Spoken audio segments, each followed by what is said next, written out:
shall we sign off? Okay.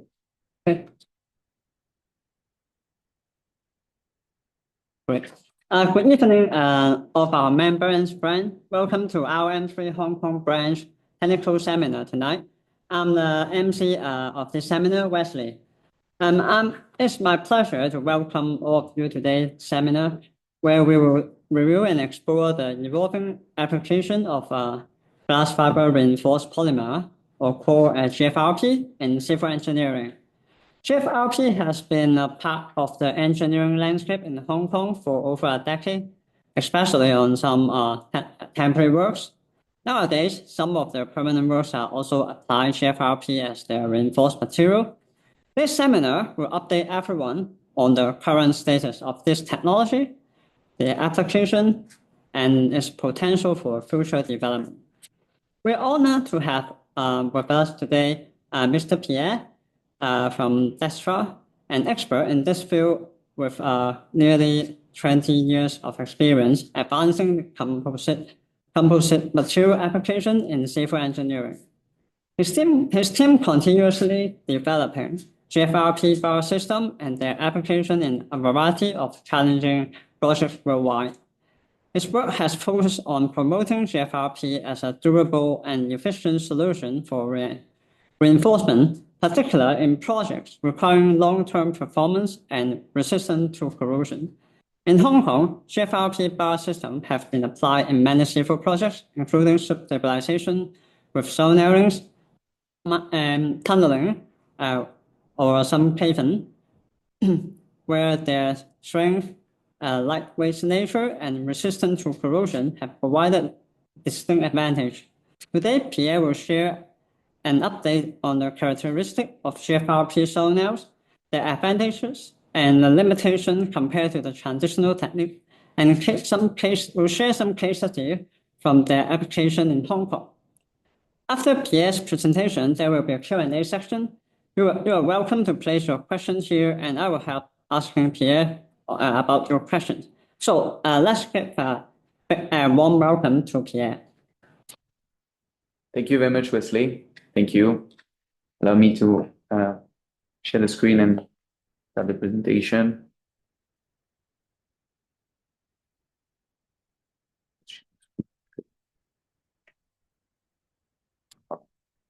So it's a pleasure to be back at IOM3. I had the chance to present several years ago, but indeed with a new content and update on this important topic.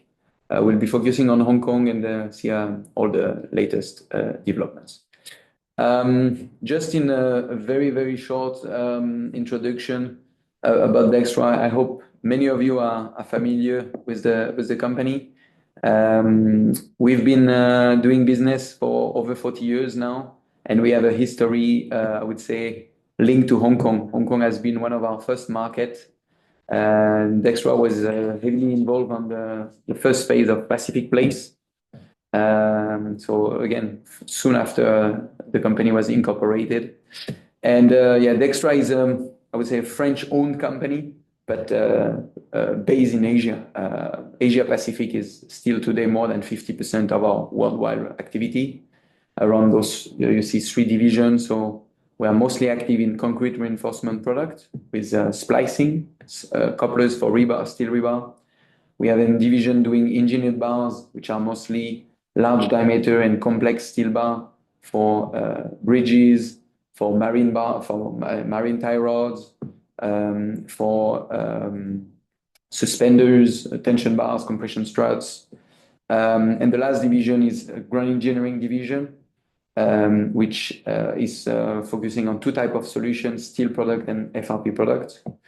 And it's my pleasure to be with you today. So I'm in charge of this ground engineering product line at DEXTRA.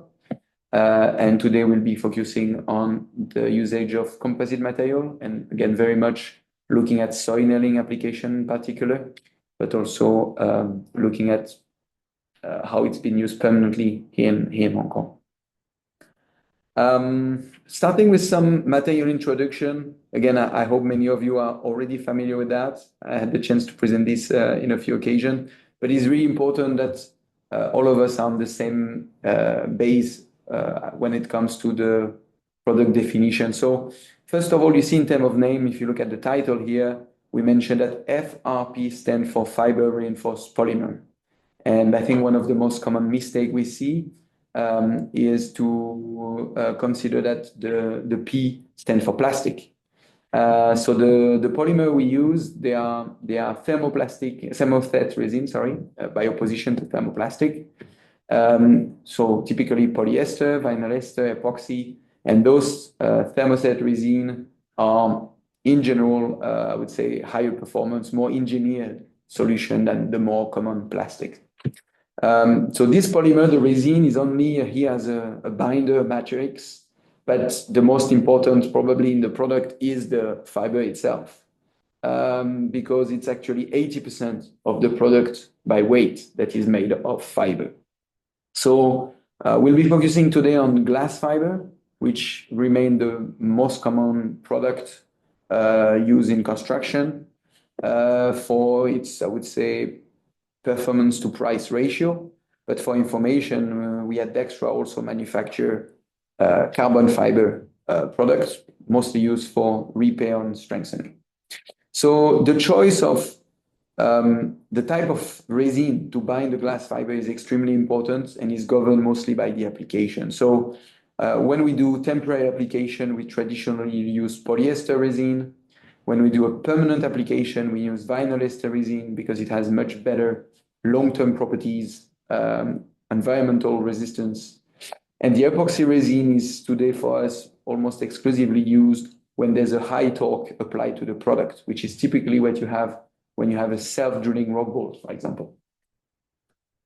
So that's about the I would say product definition. Just on the right side of the screen, what you see is the arrangement of the fiber, which are the individual white dots or lighter dots into this ocean of resin. And so that gives you an idea on how the resin is binding all the fiber together as a matrix. How does it work? Here's the production process to produce those composite material. It's a production process named pultrusion, which means extrusion by pulling. So at the top, you see how the line looks like, but probably at the bottom is more interesting. It's really the simplified or cartoonized version of it. So we dip resin into the fibers into the resin bath. Then we have dyes that allow us to bring the fiber to the right size. And then we add helical wrap and sand coating to get the right bonding onto the bar. After the curing process, the product will have the right performance. So it's really the curing that will provide the product its final performance. And so the pulling machine at the end of the line is what we require to get all the process happening at the same speed. And this being a continuous process, actually we can get whatever lengths needed directly from the line, and we just cut to lengths during the process. So as explained, this process, you've seen that we have two main features that we apply to the surface, which is on one side the sand coating and on the other side the helical wrap. So this allows us to get actually a much better bonding to grout, to concrete, no matter what type, whether it's cement grout, resin grout, or I would say any kind of concrete, including polymer concrete. We really rely on this double principle. So the helical wrap gives us nice ribs onto the bar, but the sand coating on top of that really create a very rough material. So typically, we have to guarantee 7.6 MPa of bonding with concrete. But in many cases, we achieve 10 MPa and above, which would make it, again, much higher than the bonding you would get from any kind of steel profile, no matter steel rebar or steel strand. However, I would say the most important difference is when it comes to the stress, the tensile behavior. So this graphic is really, I would say, the most important to fully understand the differences between traditional steel rebar that you would see here in red. So we see it characterized by a yield point, and beyond the yield point, a lot of ductility. So this is the behavior of, again, a very ductile steel product. GFRP on the other side would behave like the blue line you see here. It's a straight line. So in the initial phase, you see that the deformation is greater than steel because the modulus of elasticity is about 4 times lower. We have a MOE modulus of elasticity from 45 to 60 GPa. However, the behavior is what we call linear elastic. Only one phase, only elastic behavior.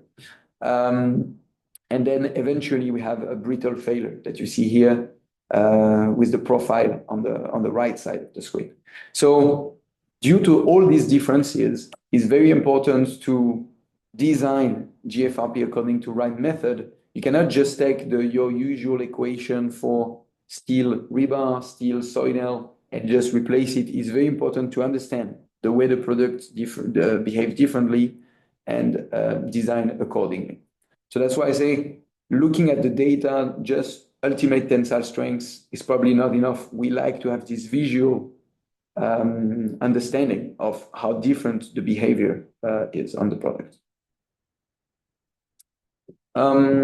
Actually, Wesley already reminded us some of the main advantages and the reason it's been used in Hong Kong for. So cuttability has been one of the key topics, probably the main reason why we used GFRP in Hong Kong. A lot been used in soft ties for TBM tunnels. On the other side, it's been used for temporary soy nail. So that has been a key reason. At the same time, material is very light. And again, on this picture here, illustrate that very well. So density of GFRP is 2, so 4 times lighter than steel. The tensile behavior is greater than steel in absolute value. We easily reach 1,000 MPa and above, especially in small diameters. But again, as we've just seen in the previous slide, it's different and requires to be addressed carefully. Probably one of the less used application, or at least not only until recently, is the corrosion resistance. But we're very excited and very proud to see now GFRP used in permanent application for its corrosion resistance. And I think this is really the message we want to convey today, or one of the messages we want to convey. As you see, additionally, GFRP is electrical resistance, so non-conductive, thermally non-conductive, or even magnetic field radio frequencies is neutral. So for all these reasons, there can be additional benefits. So I was highlighting how GFRP is different. I think where we really lucky today is that there is enough caudal provision today to use GFRP in all kinds of environments. For 25 years, we've been using GFRP in geotechnical application, but there were very little to none standards required to design. As you can see here, if you look at the American environment, there is material specifications from ASTM D7957. There's several other specifications actually available. This is the main one. And that goes together with the design. So there's a design guideline from 2015, which is probably the most versatile because we can cover temporary and permanent application. But there's even a design code, which was released in 2022. So you see it's been already over 2 years, 2.5 years now. And these provide clear provisions on how to design a concrete structure where no steel rebar are used, but GFRP rebar are used. And so that makes it very interesting. So as I explained, there's enough caudal provision today to have a project design using GFRP. Let me tackle the topic of durability because I think it's important that all of you are familiar with that. Again, we'll be then moving on to application, both temporary and permanent. But I think it's very important to see that this material has been actually engineered to last. So if you look at durability, there are really two main concerns in using a product in a long period of time. One aspect is the mechanical stress. And so we are characterizing the creep of GFRP, which is the static fatigue. That's what the standard is asking for. But also it's interesting to note that the reason the standard asks for creep to be characterized is because GFRP has actually an excellent fatigue resistance, much better than actually metallic product like steel. So this is the reason why creep is the main characterization. But I would say in any case, if we look at passive Soinel, constant sustained load is typically what we are looking at. We don't expect cyclic loads, right? So that's the main concern. And so there are standards to characterize again the long-term behavior, mechanical behavior of the material.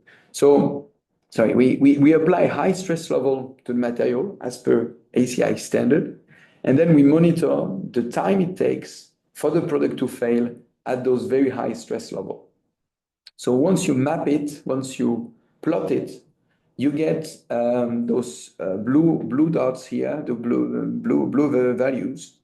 And please be careful, this is a logarithmic scale. So we go from 10 to the power of 0, which means 1 hour, the scale is in hours, to 10 to the power of 6, which is a million hour. A million hour is interesting because it's equivalent to 114 years, so very close to 120 years.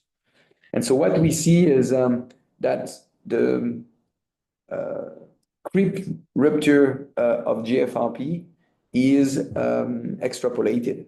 So it's linear on this graphic, so it means it's logarithmic in reality.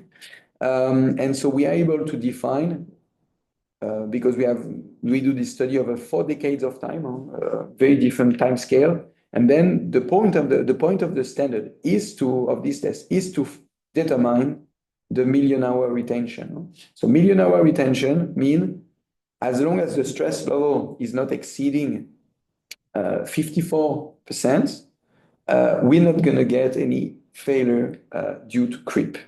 So that's a very important value. It's an input parameter. When we design, we should not have stress level, I would say, above this value of 54%. At the same time, the other characterization we need is the environmental, I would say, aging. So typically, if you have a metallic product, you would talk about corrosion. But again, with a composite material, this concept of corrosion simply doesn't exist. No matter how much oxygen, no matter how much, I would say,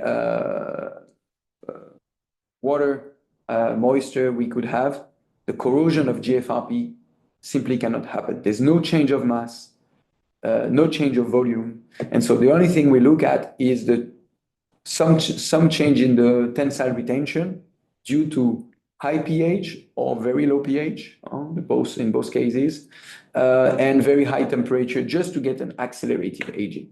And so you see, this is an alkali solution. So we purposely maintain the pH above 12.6, so very high alkali content. High temperature, again, to create accelerated aging. And so I normally present a lot of tests that we do in our labs, in different labs, but recently we've been completing tests with polio. So actually those tests were ordered by CDD.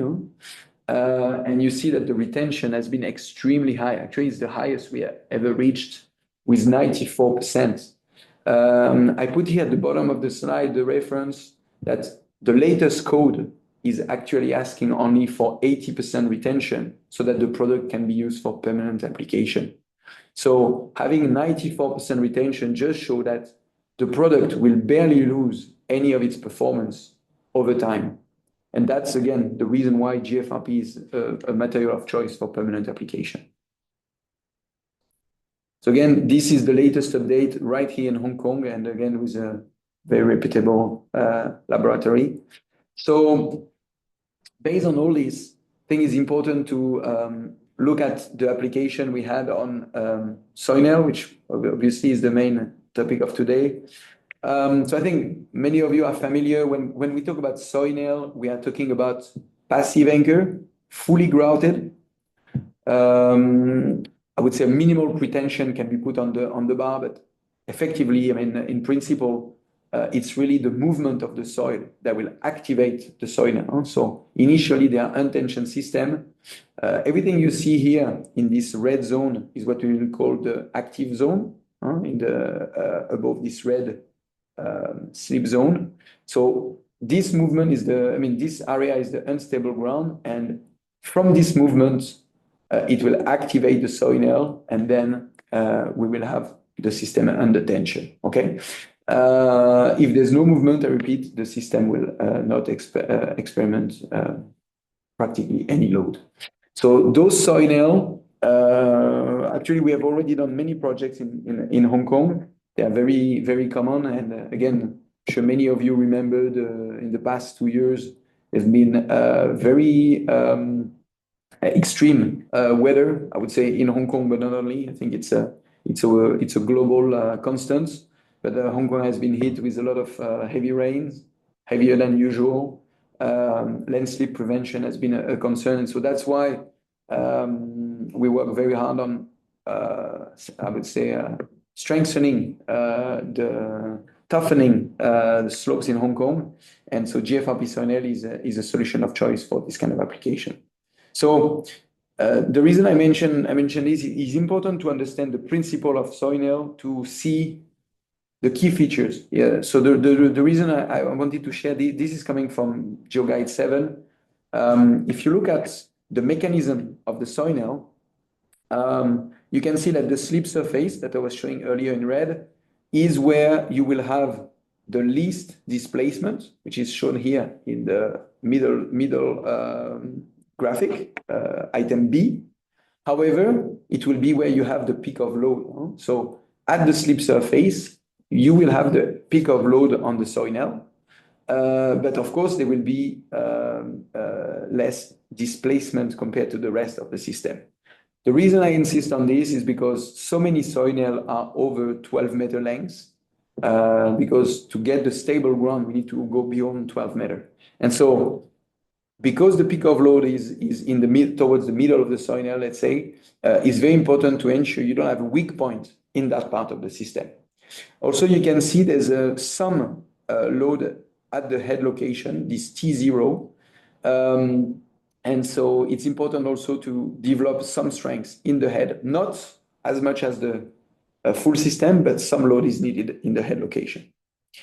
On top of that, on top of the load that naturally develop, here in Hong Kong, there are very high requirements for, I would say, in situ pull-out tests, which is a good idea to do. Why? It's because it's your routine test to ensure soil have been correctly installed. So what you see here on this slide is example of setup to do a pull-out test, and also the procedure that is required. So we have to test twice the working load, not exceeding 70% of the ultimate load in the case of a brittle material. And so we've seen earlier, GFRP is a brittle material. So for this reason, we should not exceed 70% of the initial, the system ultimate load. But that gives us an idea of the kind of tensile requirements. And typically on a project, you would have in situ pull-out test for 2% of the nail, again, as per GeoGuide 7. So here's the product that Dextra has been supplying, again, since 2012, actually, as a soil nail. And you can see here, it's actually not a fully composite material, but it's actually a hybrid product. Why hybrid? Because the vast majority of the product is made of composite material, the GFRP rebar we've been discussing earlier in the presentation. But we also, I would say, combine steel components. So we have a splicing system. So the connectors to connect two sections of GFRP bar that would typically come in 12-meter section, and also a steel head. again, the reason we rely on steel for those splicing in the head is to not create, I would say, a very low point in the system. If we exclusively rely on GFRP, when we have to splice them, the performance would be low. And so that's an issue. So I think this is a good example actually on what we feel are the best way to do composite material is it's probably not a material that will replace steel every time and everywhere, but here's a good example of, again, a design that combines both steel and FRP for where they are the most performant. So just to highlight a little bit more in detail, this is how the splicing system in the head works. So we are relying on two sleeves that are swedged or crimped onto the bar. So there's no glue, there's no thread involved. It's a mechanical swedging or mechanical crimping process to bind the sleeve onto the bar. And then we rely on the steel stud that could have male and female connection, and then we connect them together. Similar concept in the head.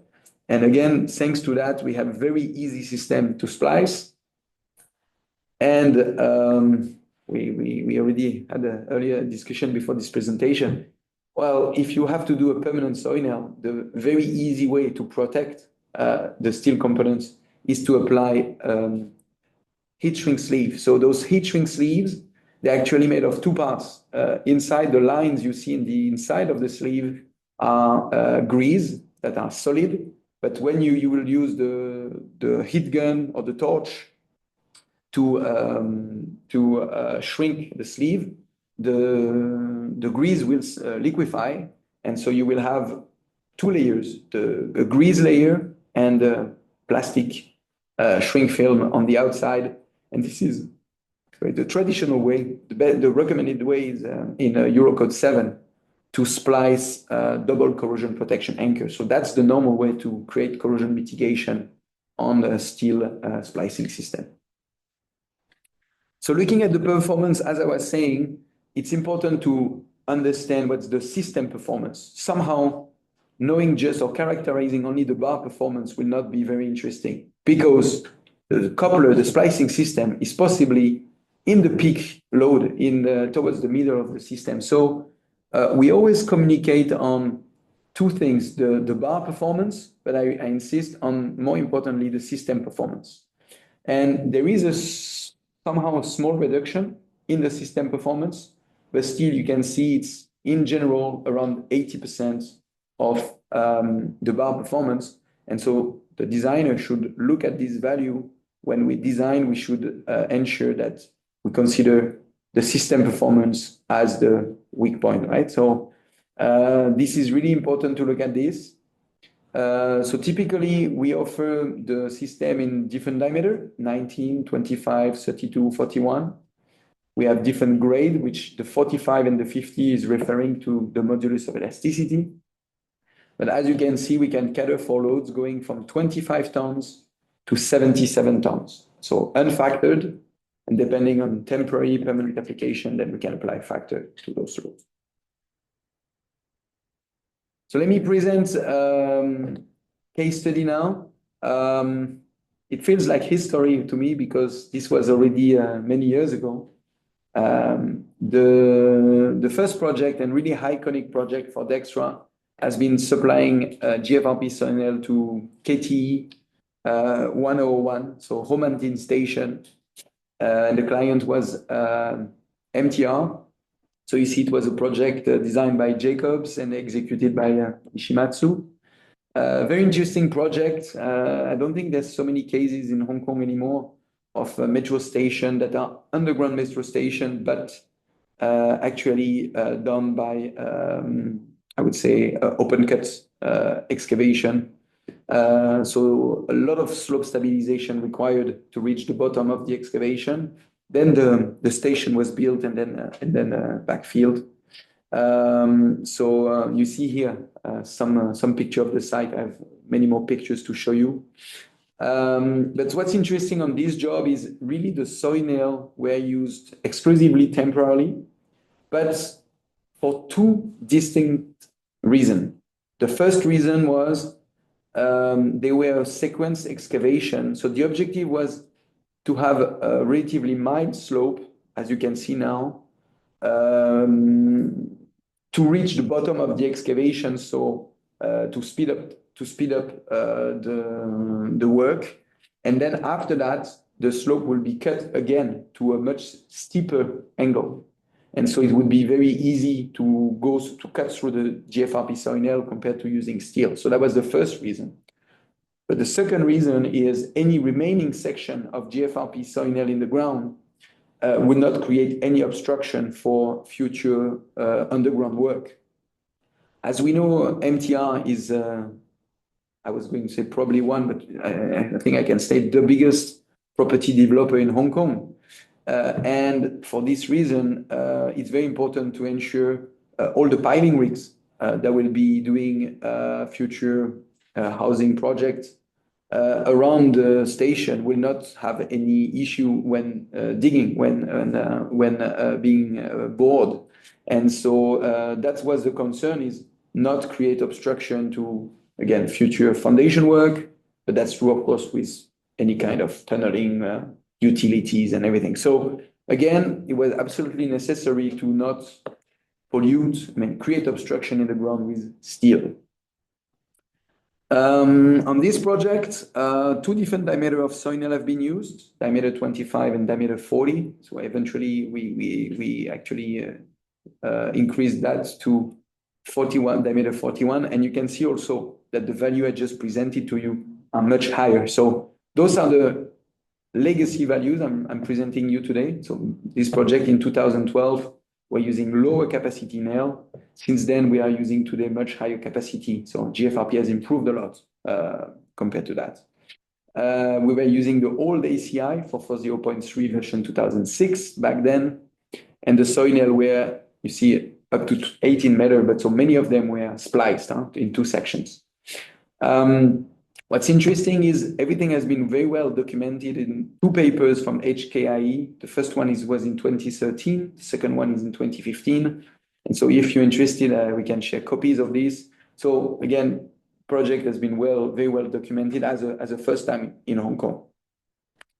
So those are some of the project pictures. You see typical excavation and installation of the soil nails.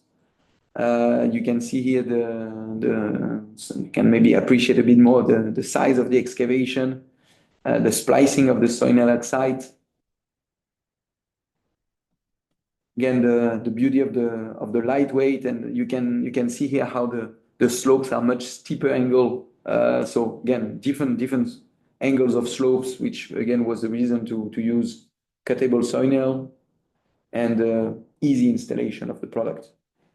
Eventually, slopes are, you see, installing steel mesh and then shotcreted. And so, yeah, that's probably one of the best or more interesting picture of the excavation. So very large project. You see 28,000 meters of GFRP being used here. But again, for us, it was really, it remains an iconic project. The first one, very well documented, so through the HKIE papers. And it really paved the way to many subsequent projects, which I'll present later. But let me show you a more recent project, because I think this might not be familiar to all of you. So recently, we've been supplying also a project that is in Pick One Road, so in Kwun Tong.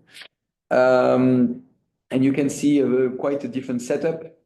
So here we supply the highest capacity soil nail, the modulus of elasticity 50, 41 diameter. So this is where we get 77 ton compared to the 57 ton used again about a decade ago.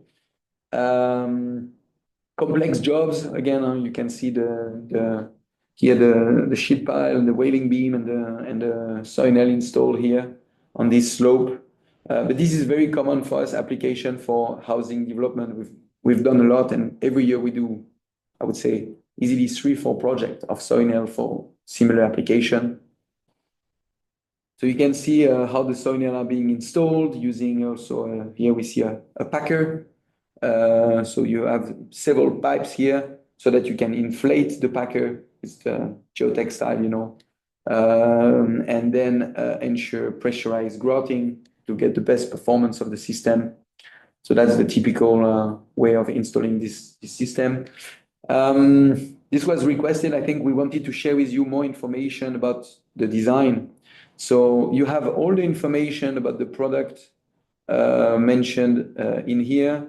So you see that the bond strength was mentioned here, 9.6 MPa. So that gives you, again, much better bonding than what you would get from a steel soy nail.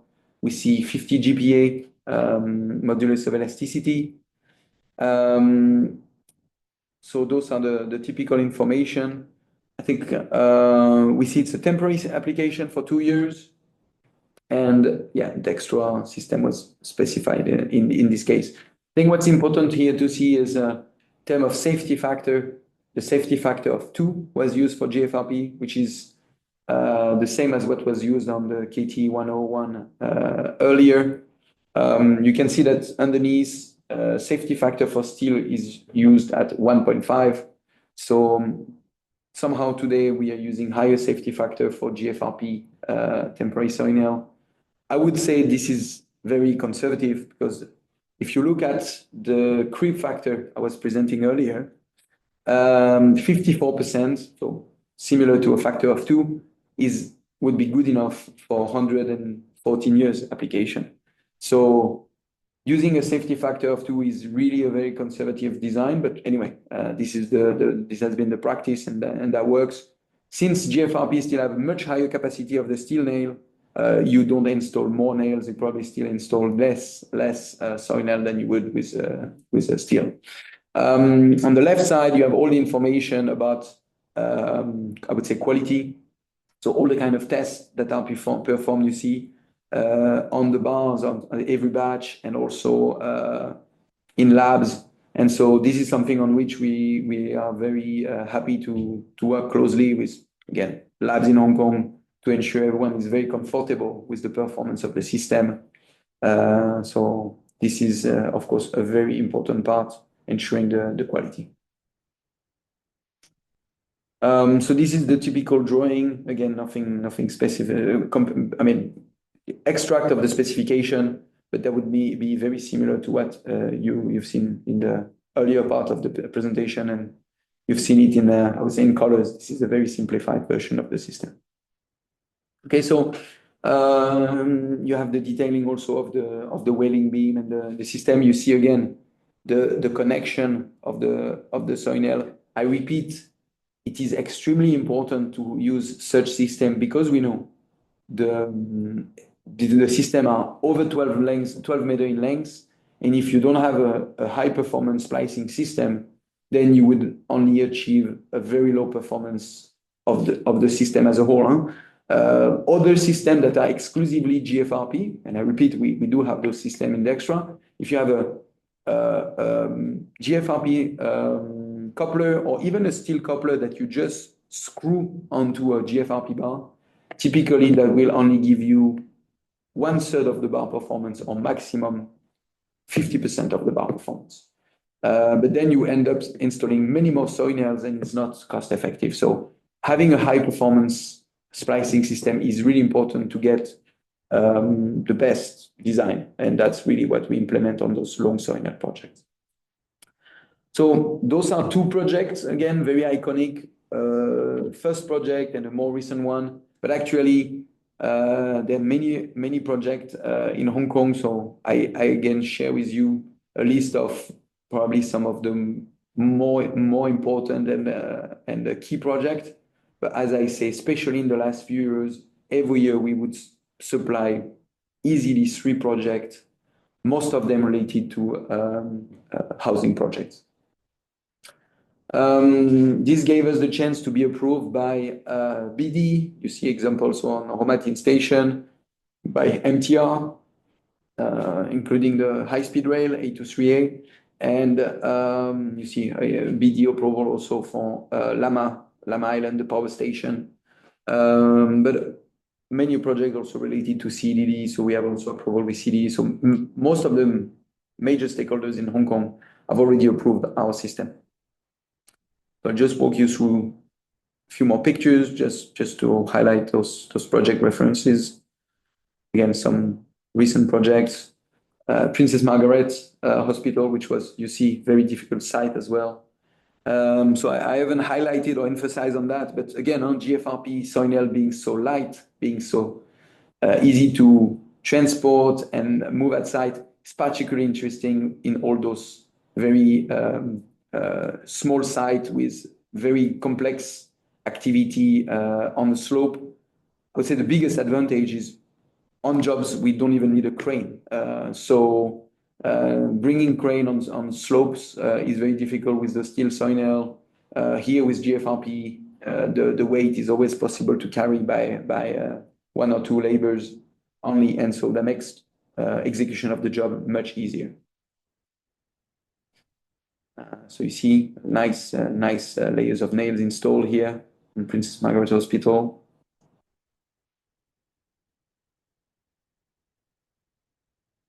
So that's it. Just I would say to continue to extend the topic of this presentation, we are in continuous and very in-depth discussion with CDD on making those GFRP Soinel part of the permanent Soinel solution. So there's the ongoing discussion on the GeoGuide 7 being revisited. I'm not sure when, but this is clearly the objective of CDD. And so typically, I explained earlier, the testing with PolyU is typically what CDD is looking at.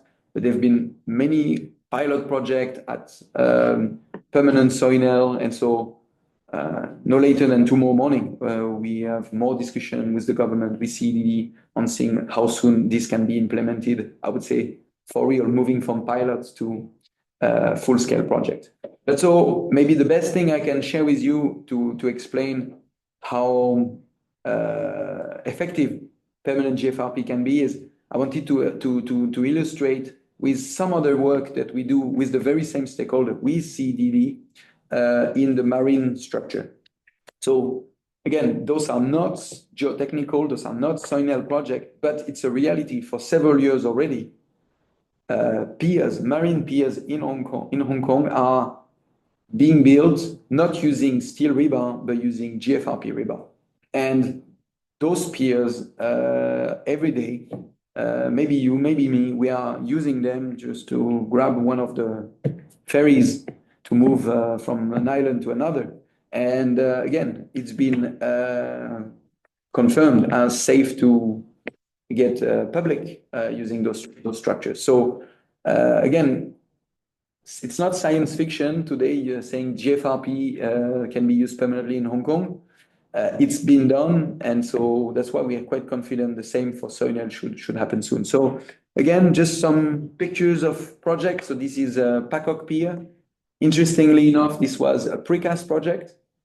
So you can see the precast structure being built in mainland China in Guangdong, just across the border, and then being installed on Lama Island. We've done also another project you see, which is in Tai Po Khao, which is a gauge station, so to measure the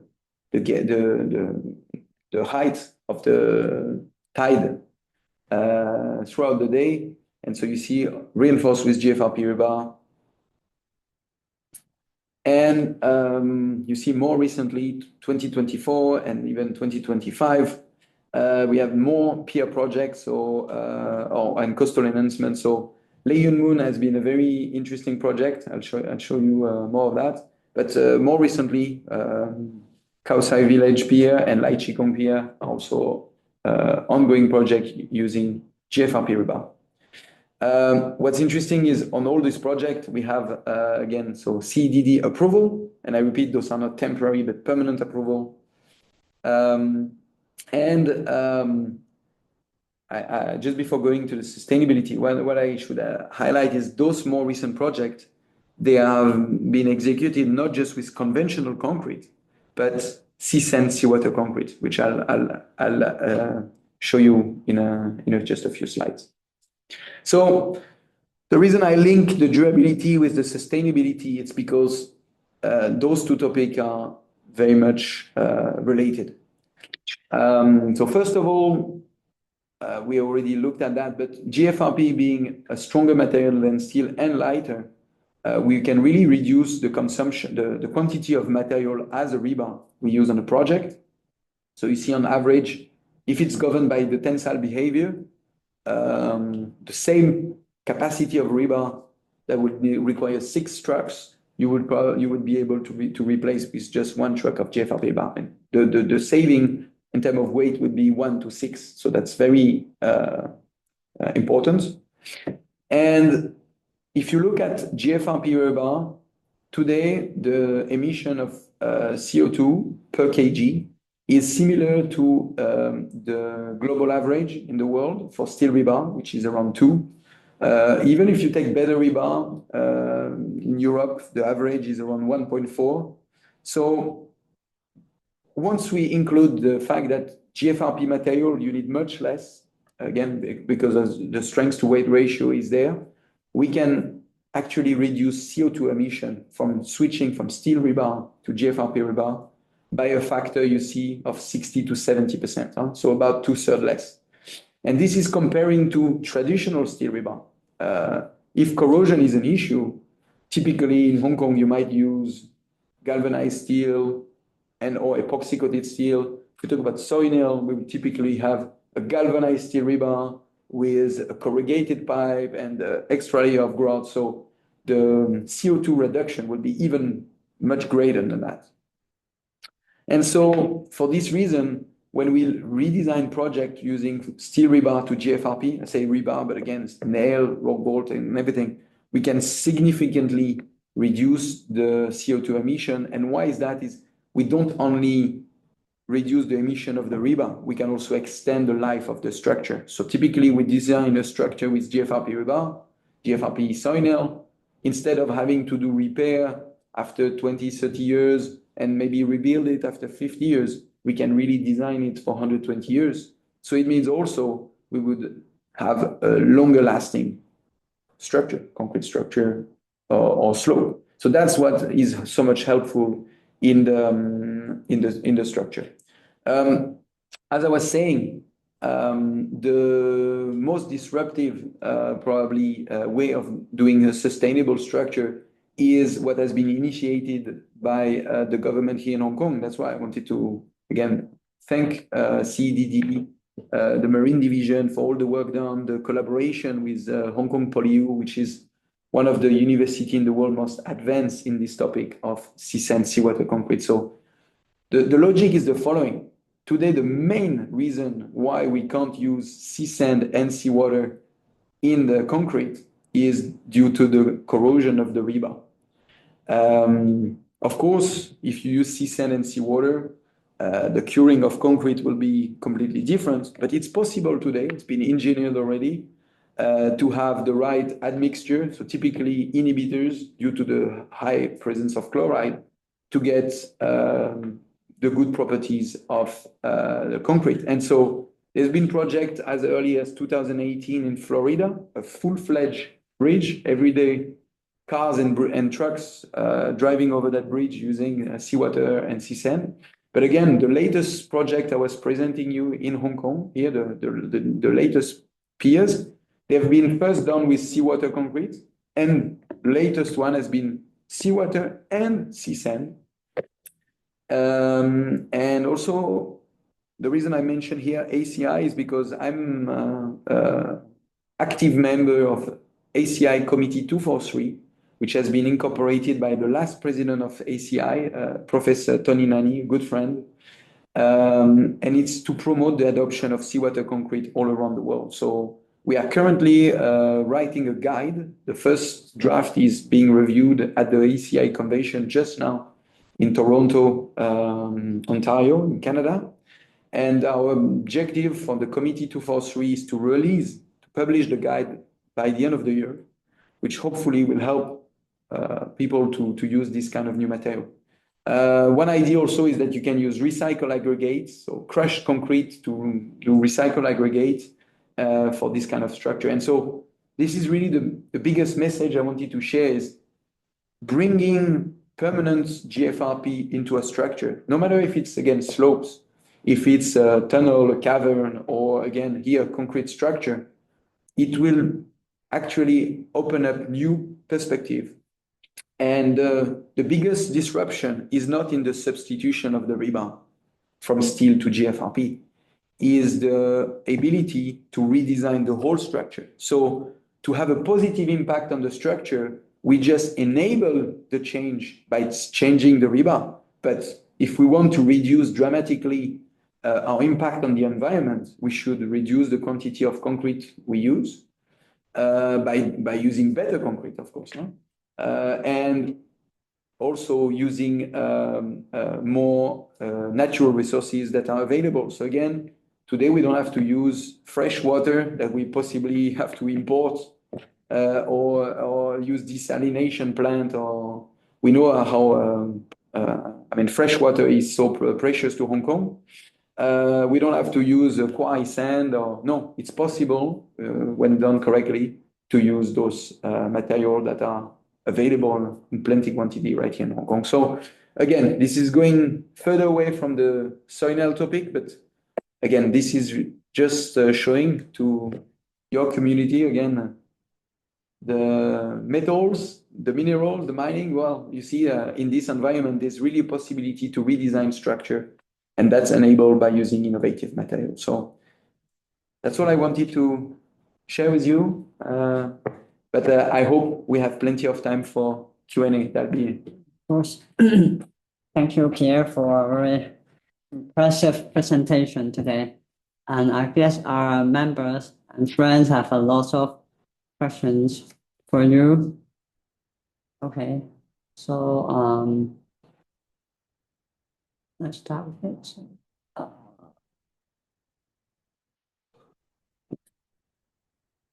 think everyone can see the question also, right? But it's okay. I mean, Okay.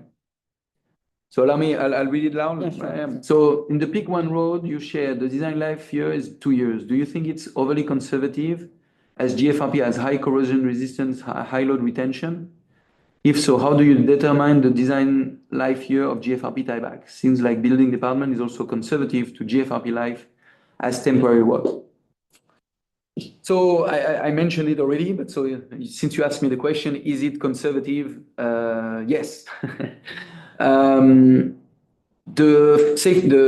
factor used on the project has been 2, and we look at an application limited to 2 years. Well, we've been designing again project of permanent soil for 100 years, or again, or GFRP rebar, or GFRP rock bolt, using a same factor again for permanent application. So when you ask what would be the right factor, I think a first move would be to look at the similar factor to steel. We saw in the same project a factor of 1.5 was used for the steel. Frankly, today there's really no reason to consider using a similar factor for GFRP. So so otherwise, you were asking, is the building department conservative? I think most of you know the answer. Yeah, I think it's yes. And so that's why I think it's very important for us to engage onto the discussion about permanent soil, find the right parameter, probably solving the permanent soil factor, agreeing on those factors will also be helping us to agree that the factor we use today on those temporary soil are conservative. Right. Thank you. I think answer the question. Hello, may I know any private project for GFRP is more than 2 years design life? Any idea? Do project need a project life of more than 2 years? I think yes. We know that there's been some requirement, even on Peak One Road itself, there were questions about using soil over 2 years. outside of Hong Kong, we have no issue using this Soinel over 2 years. And I would say, frankly speaking, if you look, I think we've already done it in Hong Kong, maybe not with Soinel, but with other structure. If you look at the GFRP soft ties, we can not always confirm that from the time the diaphragm wall is casted to the time the TBM is bored through all the walls, it's within 24 months. My point is, it's been common for us to do temporary grade of GFRP and have more than 2 years. So again, you were asking on private project, yes, it can happen. However, linked to the very question mentioned earlier, today, the application of our Soinel in Hong Kong have been restricted to 2 years. And why is simply because GeoGuide 7 makes a clear definition, which is common not only to Hong Kong, but all around the world. Anything within 24 months is considered temporary, and anything beyond 24 months, as soon as you have 25 months, it's considered permanent. And so up to this stage, we're only allowed to use GFRP for temporary applications. So the answer is, right here in Hong Kong, our GFRP Soinel have been limited to 2 years design life, except for the ongoing pilot projects, testing, on which I can't share more today, but I hope that CDD will be able to, again, review those projects and then update the specification so that it can become the new standard. Yeah, I guess there will be some technical sharing on those pilot projects later. Exactly. So that's why I say our now next step is to discuss with the government and see when and where they can share those data. Yeah, exactly.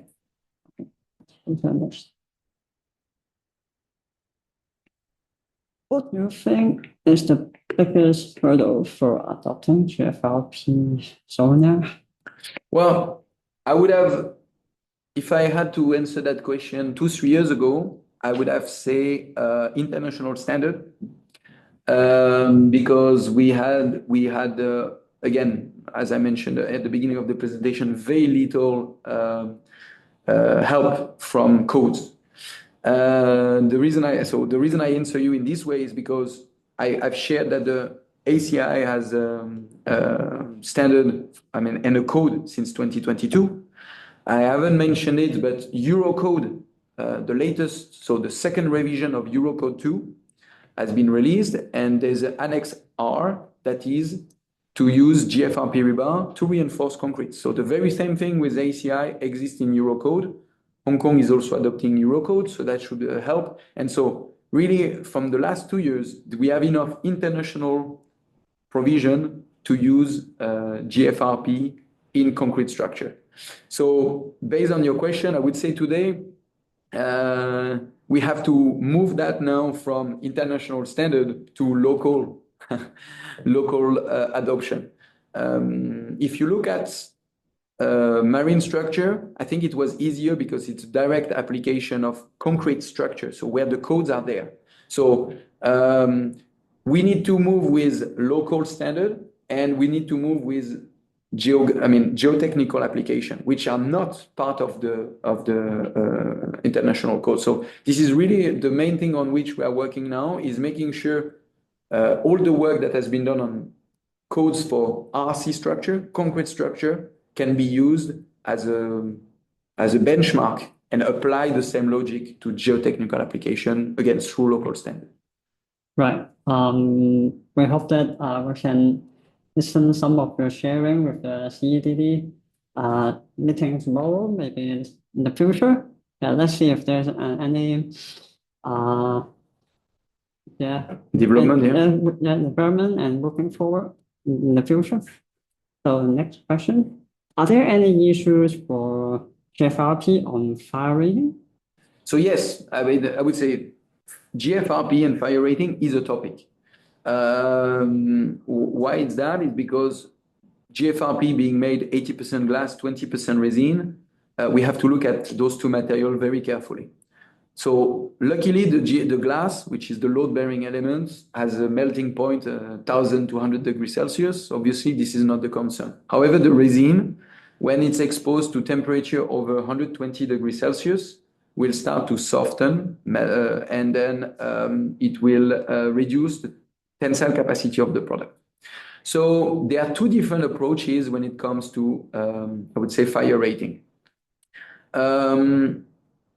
The first approach is just to say, as long as you have enough, let's say, 150 millimeter distance, so shotcrete cover, concrete cover, all the GFRP that is at least 150 millimeter away from the surface will not be having any issue of fire. So the reason I mention this is if you think about rock bolts inside a tunnel, when you have the secondary lining, you will have at least 150 millimeter of secondary lining. So all those radial supports, the bolts, will not express any reduction of their tensile properties within the 4 hours of fire rating. Okay, so that's the easiest answer, is those GFRP that are away from the fire. If now you think about rebars that would be close to the surface, the code is pretty, I mean, the ACI code is pretty clear about that. We just need to be sure that the development length of the GFRP is in a cool zone. So basically, you can have the GFRP bar close to the surface. That resin will soften, but as long as we have, again, the development length away, and so that's the way to design. So we have to look at where the fire could come from, and we can have rebar again going across. If you have from one cool zone to another in the middle, because the GFRP, the glass fiber will still be resistance, and they will be kind of, you could imagine like anchored, like you would do post tensioning. The resin on the two cool zone will still hold the strength. So those are the two mitigation that you have to do when you look at fire rating. Yeah. Next, are there any additional material testing requirements for GFRP from ED or CDD? Right. Thanks. Well, thank you. I would say really today the main concern of CDD has been really on the durability, alkali resistance. So this is what we have done. The other testing that was ordered were to install actual soil nail at site and equip them with different kind of sensors, so strain gauges, load cells.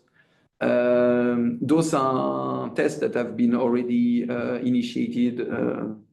I was going to say months, but it's already years ago, on which we haven't received. We don't have with extra access to the results yet. I don't know if those results are available.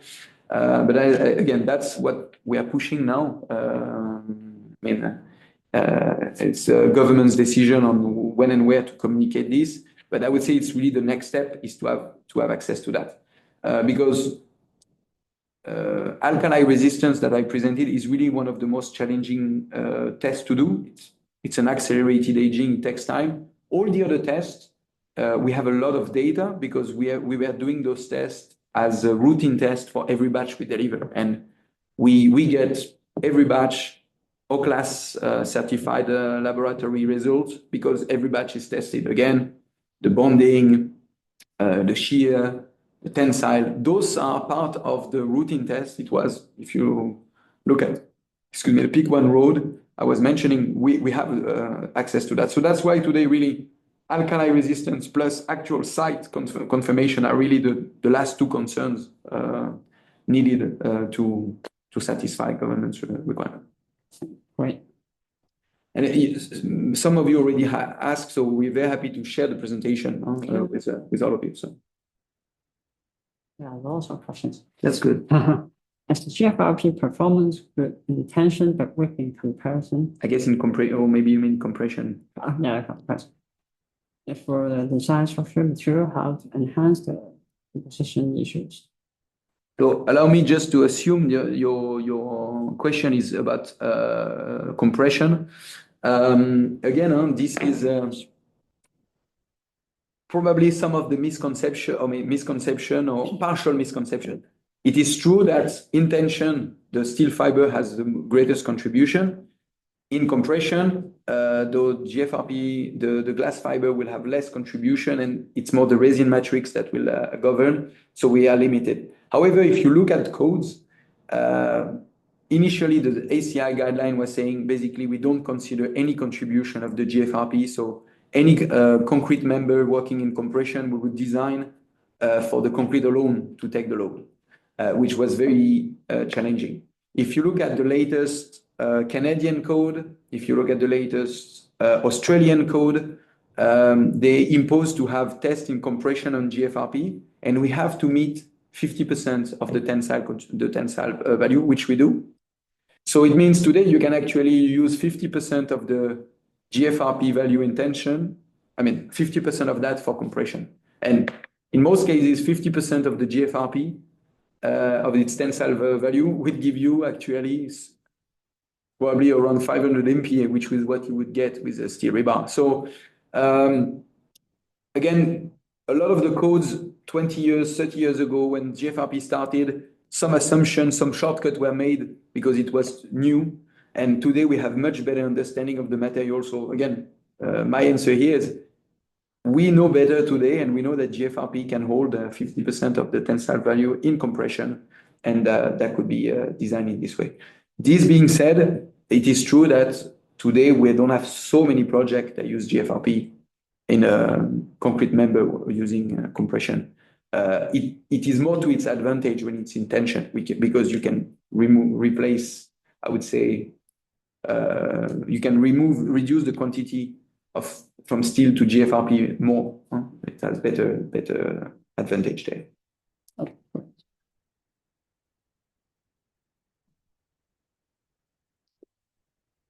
Any studies discuss the GFRP in earthquake dynamics condition? How is the behavior? So it will be very similar answer to, I would say, the compression or maybe even the fire. Initially, all the codes were saying just forget about it. So typically, fire resistance, it was say just don't consider compression the same way.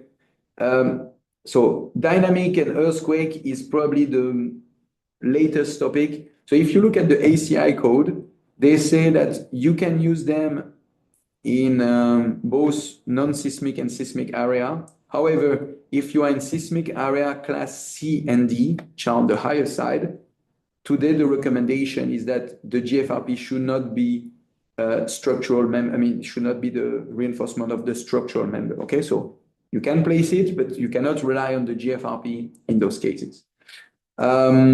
Why is because you've seen that it's a linear elastic, meaning brittle material. And of course, we know in the case of an earthquake, we want to have energy absorption. So we need to have the area under the curve, right? All this deformation allows to dissipate the energy because we cannot just rely on the strength, tension.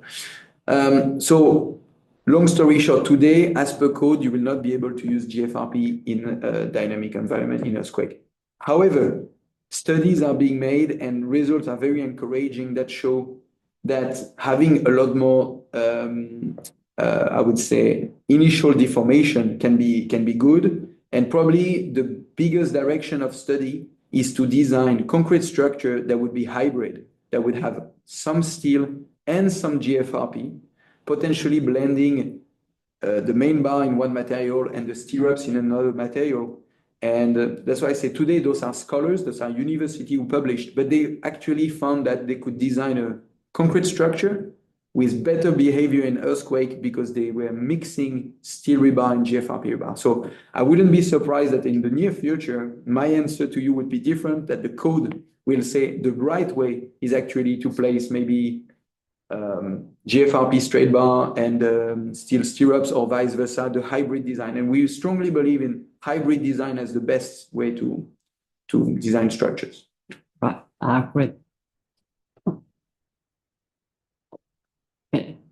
Maybe if I may, just to highlight one more thing about the hybrid design. In another fashion, we are now working on the designing segment of TBM, also in a hybrid way. And here, it's not hybrid of steel rebar and GFRP rebar, but we are mixing discrete reinforcements, so fibers. That could be steel fiber, though that could be synthetic fiber, so either macro-synthetic or even PP fiber, together with GFRP rebar. And is the continuation of the concept of a hybrid reinforcement is we are able to get very interesting behavior by having, again, fiber that are really interesting for crack control, but together with GFRP bar that we can place very close to the surface because there's no corrosion with GFRP, we can really reduce the concrete cover. And we are today working on several TBM projects around the world where we can get best mix design, I would say, for the concrete of the segment by having this hybrid design. So again, the message I wanted to convey is hybrid is probably a very interesting direction, and it's not necessarily steel and versus FRP. It can also be discrete reinforcements, fiber with a traditional, rebar reinforcement. And yeah, I think the idea for us is really not to say we want to substitute, but maybe to complement, to work together. For more options, more variety. Exactly. And the same way today when we design a tunnel, it's very common to place GFRP rock bolt in some section, steel rock bolt in some section. And I show that even our soil is already a hybrid or a composite product made of steel and FRP. This is really today, most of our work today on the solution of tomorrow are towards this, not a mass replacement of steel by GFRP, but better, rather having the material work together in the most effective design. And so this is really the trend and the direction we are taking. Right. So I think we still have some time. Okay, the last one. Installation angle on site would not be perfect and not perpendicular. Instead of any showers, shear could be reduced to the bar. GFRP is known for weight and shear. How to tackle the issue? Oh, this is what I think I think since you asked this question, I have to I have to show you it's here, yes. So allow me to tackle the shear topic because right.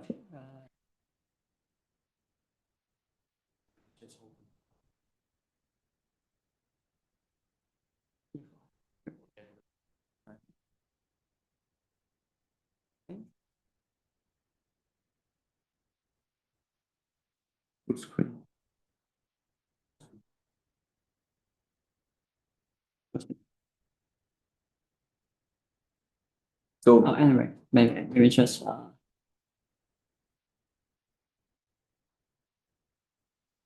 okay, maybe. Yeah, I think just we were in this one. Okay, this is the one. Okay, so discussing with colleagues of IOM3 and so namely with Wesley just before we were saying probably the question of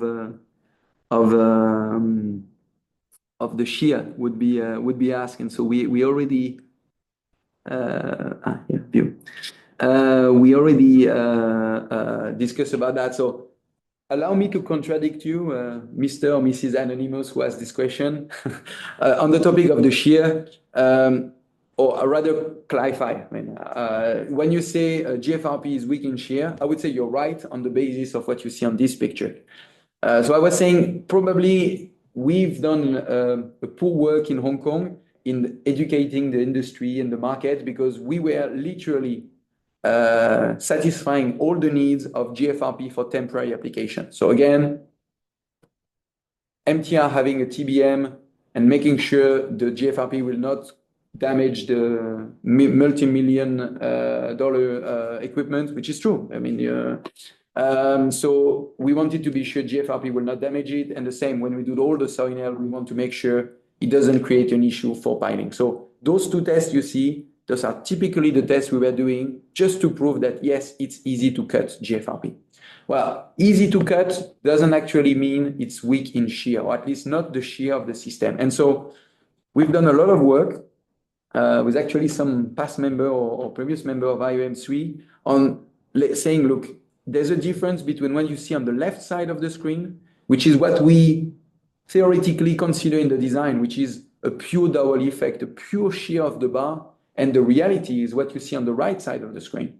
So it's interesting because your question was about the angle, etc. Well, you know what? We don't need the angle to have the shear, the soil nail in pure tension. Some shear is okay. So we organized to have actual tests of the system, comparing steel and GFRP, and we did those tests right here in Hong Kong, in the Central Laboratory in GCE. We compared steel and GFRP with and without grout to see the impact. So when we were testing steel and GFRP in this way, here we get, again, the idea of GFRP is much lower than steel. It's true. In this case, the steel bar would develop about 2.5 times more shear strength. That's about cutting the material, okay? When we were testing as per BS 7861, this is a simulated borehole. This is much closer to what you would get when you have a soil nail, when you have a rock bolt. This being said, this test here is done at 90 degrees, which is the most severe case. And again, I invite you to, let's say, review with me. Practically impossible to have your wedge, your rock bolt in the tunnel and your wedge at 90 degrees or your soil nail at 90 degrees. Because again, the installation angle. When you look at the result here, it's quite interesting. So just let me explain how to read this table. We have three lines. The first two lines are different type of GFRP with vinyl ester and epoxy resin. And the bottom line is the steel rebar from the Hong Kong market, typical rebar.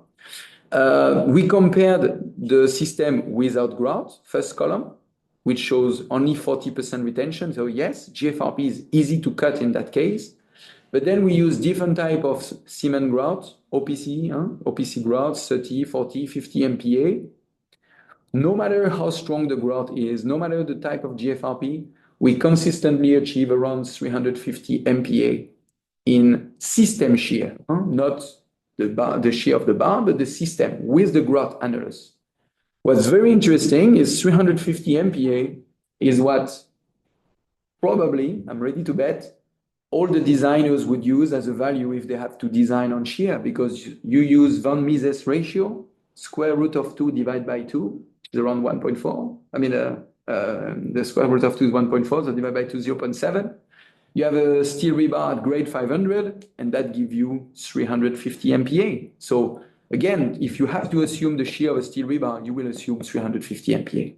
That's what we will design with. And so as we see here, as a system at 90 degrees, GFRP would develop at least 75% of what a steel bar or a steel system would do.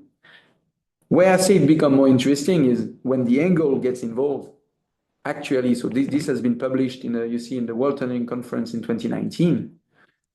Actually, because the tensile contribution of GFRP is so much greater, we could get something much better. Again, when steel is already at over 400 MPa, no matter if the angle change, you will not be able to exceed what you get from the tensile properties of the bar. But because GFRP can go over 1000 MPa in tensile, if now we have a shear at 50 degrees, you see, we would go from 350 MPa to much higher, 950 MPa.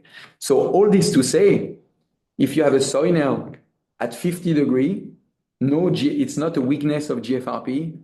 As you can see here, the GFRP soil nail, the GFRP rock bolt will behave better. And I mark my word, but I know it can be surprising, but yes, today a GFRP soil nail works better than a steel soil nail because of those angle of, again, 45, 50 degrees. So that's a big, I take it's a big discussion or big change.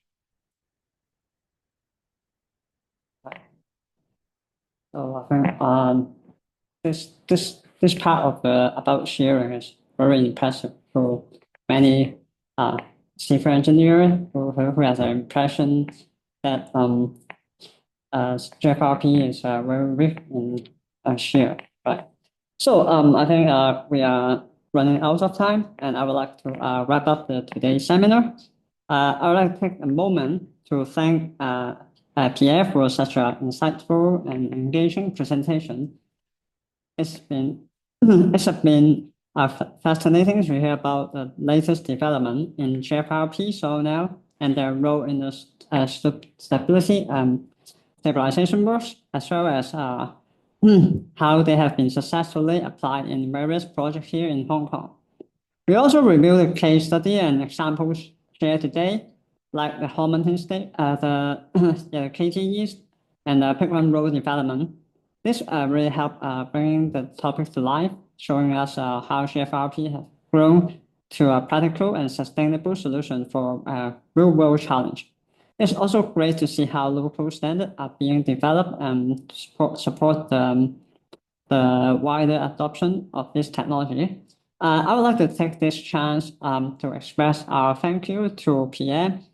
Can I invite our IOM3 Secretary James to give a present to Mr. Pierre?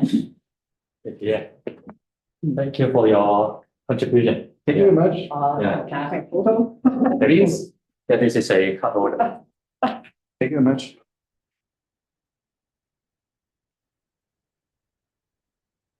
One, two, three. Oh, thank you. Okay, thank you. Thank you very much. Yeah, we look forward to learn more from you. Thank you.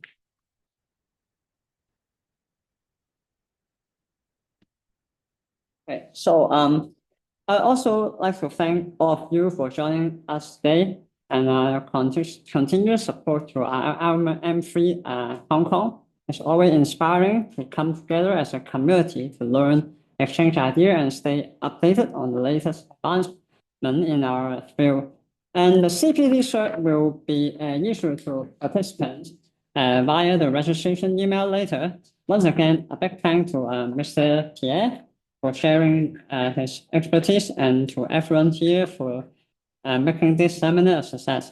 We hope to see you in the near future. Have a wonderful evening ahead, and thank you all. Bye-bye. Go safe.